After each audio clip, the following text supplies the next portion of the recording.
Halos nangungulubot na raw noon ang balat sa maghapong magdamag na kakalinis ng kotse ng car wash boy na si Edmar. Makalipas ang 16 na taon, heto na si Edmar. Ngayon, naguhugas pa rin ng sasakyan. Pero ang nililinis niyang SUV, pagmamay-ari na niya. At meron pa siyang ibang kotse at delivery vans. Nagmamay-ari na rin siya ng 2 bahay, isang paupahang apartment, isang condominium unit at isang 3-story building. Ang car wash boy noon na 100 pesos kada araw lang ang naiuuwi. Ang car wash boy noon kumikita na ng ₱1,000,000. Gusto nyo bang malaman kung paano siya umasenso? Tara, kape tayo! Simpait daw ng kape ang buhay ng laki sa hirap at produkto pa ng broken family na si Edmar. Lahat siguro ng hirap dinanas ko. Bilang isang bata na walang ama, dinanas ko na. Separated yung mga magulang ko. Yung parang pinagpasapasahan na lang ako. Pumunta ako sa tatay ko para sana humingi ng tulong. Nararamdaman kong parang naglilimos ako sa kanila eh. Sa Maynila noon nagtatrabaho ang kanyang ina, kaya lumaki siya sa puder ng kanyang mga kamag-anak. Walang nagpalaki sa akin na magulang. Lahat ng pinsan ko may nanay at tatay. Ako lang ang wala. So ayun, dumating sa point na parang inaapi ako ng sarili kong mga kamag-anak. Naranasan ko yung parang binabalibag ako na parang basura. Di ko naranasan na ipagtanggol ako ng tatay ko kasi wala nga akong tatay. Yung ibang tatay ginagawa ang lahat. Huwag lang magutom yung anak nila para walang hirap na maranasan. Pero ang tanong ko, bakit ginawa sa akin yun ng tatay ko? Bakit binaliwala ako? Kalaunan, binawi rin siya ng kanyang ina at tumira sila rito sa Maynila kasama ang kanyang stepfather. Lumaki ako sa nanay ko na puro panunumbat. Sasabihan ako na yung pinangbabaon mo, imbis mapunta lahat sa kapatid mo, nahati tuloy ng dahil sa'yo. May bakanting kama doon sa kwarto, pero doon ako pinapahiga sa sahig. Tinanggap na ni Edmar na hindi na mabubuo ang kanilang pamilya. Ni isang family picture nga raw, wala sila. Yung pamilya ko, mahilig sa family picture. Pero halos kaming tatlo, yung mama ko, yung tatay ko, wala kaming picture. Para makapagtapos ng high school, si Edmar nagtinda ng gulay, naging parking boy, nagbantay sa computer shop, at naging car wash boy din. Ang mga nakukuha raw nilang tip, pinaghahati-hatian nilang magkakasama. Kaya ang naiuuwi na lang niya sa maghapong pagka-car wash, 100 pesos. Kapalit nun ay laging madumi yung kamay mo. Laging nangungulubot yung kamay mo kasi laging nababasa sa sabon at tubig.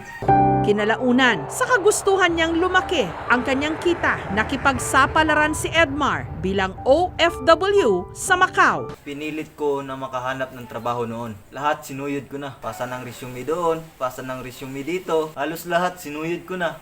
Yun nga lang, hindi naging sing-init ng kape ang kanyang naging kapalaran. Kasi ayaw kong ma-disappoint yung nanay ko sa akin. Kasi grabe yung expectation ng mga kapitbahay ko sa akin eh. Sasabihan nila yung nanay ko na, "Hoy, yung anak mo nasa abroad na." Ako, porsigido ako nung makahanap ng trabaho. Kaso wala eh.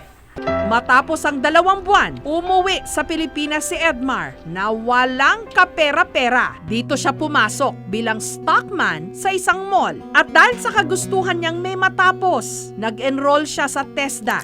Lalo't ang mga nakatapos ng anumang kurso sa TESDA, may makukuhang 8,000 pesos na allowance. Ang kinuha niyang kurso, barista. Kasi mahilig ako sa kope. Ang nakuhang 8,000 pesos na allowance sa TESDA at naipon niya mula sa dati niyang trabaho, ipinampuhunan ni Edmar para magtayo ng kauna-unahan niyang food cart ng coffee frap. Kasi nauso yung ice blended coffee na pagkamahal-mahal. Isang cup lang na ganyan, 170 pesos. Sabi ko, bakit hindi ako mag-try, mag-imbento na ganitong lasa? Pero mas mura. At pumatok ang kanyang food cart business. Kaya nakapagpagawa siya ng 6 pang food cart. Sabi ko, Lord, kahit 3,000, 2,000 okay lang sa akin. Pero yung first day ko, kumita ako ng 11 to 12,000 pesos. Dito na siya unti-unting umasenso at nagbago ng kapalaran. At ayun, doon na nagsimula yung magandang buhay ko. Dati, sa isang araw, isang beses lang ako kumakain. Ngayon, ginagawa ko ng 5 beses. Maraming nagbago sa buhay ko. Tulad ng dati, pag kumikita ako ng 100 pesos sa isang araw, ang saya-saya ko na. Pero ngayon, kumikita ako ng 100,000 pesos sa isang araw. Di pa ako nasasayahan. Kung dati, naliligo ako sa ilog, okay na. Pero ngayon, ang pinapaligo ko, dapat mineral water o di kaya gatas. Dati, pag Pasko at New Year, wheaties lang yung pinapaputok namin. Pero ngayon, kahit bumili pa ako ng rocket at missile, walang problema. Ganon ako kayaman. There's one time, yung pinsan ko, pumunta ng basketball court. Pero umuwi, umiiyak. Di daw kasi siya pinalaro doon. Ayun, galit na galit ako. Ang ginawa ko, binili ko yung basketball court. Tawag sa akin ng mga kaibigan ko noon, James Red lang. Pero ngayon, mayaman na. Pag tinatawag nga nila ako, sinasabihan nila akong, "Hoy, mayaman!" Sabi ko naman, wag naman yung mayaman. Nakakahiya.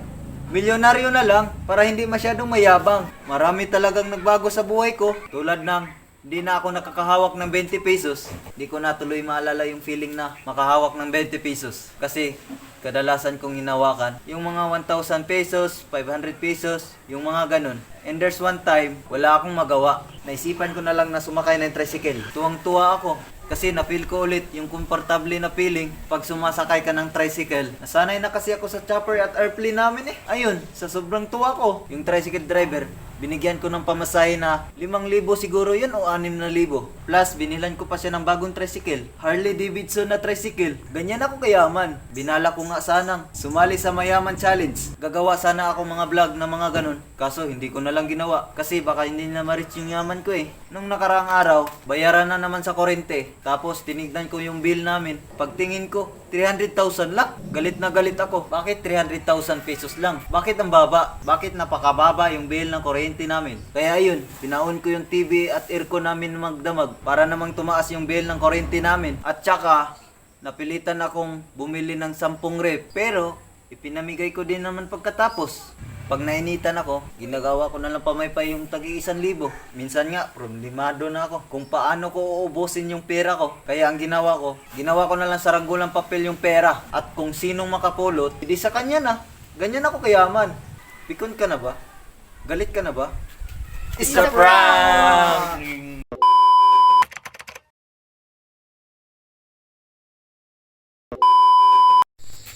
Yo, shoutout nga pala sa mga nanonood dyan at lalong-lalo na kay Boss Kadya. Salamat sa pagsuporta at sa pagnood. Huwag nyo kakalimutan mag-subscribe at laging i-like ang aming videos.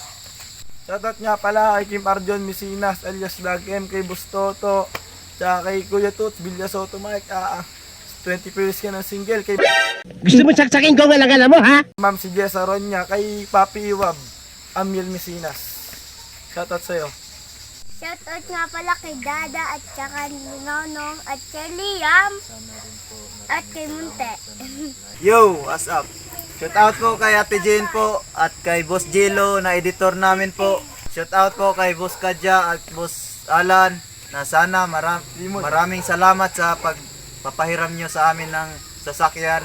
At shout out po kay Boss Toto. Kalimutan po mag-like, Mag-share! At mag-subscribe sa aming YouTube channel.